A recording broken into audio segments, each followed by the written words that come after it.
kamun alkawarin za ka ba mu miliyan 250 amma bisa ga sharaɗi in kawo maka rubutu da zane na entrepreneurship na fili na mai tamanin kuɗi sama da biliyon da na baiwa izala kyauta fi sabilillahi.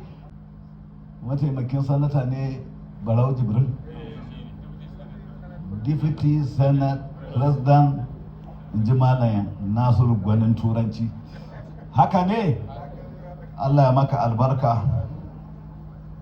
Kamun alkawarin za ka ba mu miliyan 250 amma bisa ga sharaɗi in kawo maka rubutu da zane na entrepreneurship na fili na mai tamanin kuɗi sama da biliyon da na baiwa izala kyauta fi sabilillahi, da fatan Allah ya bani aljanna.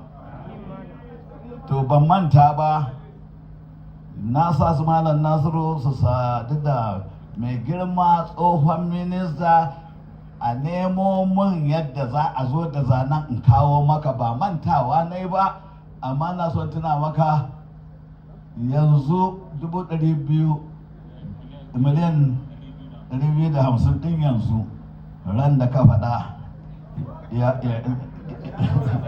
yawa ɗaya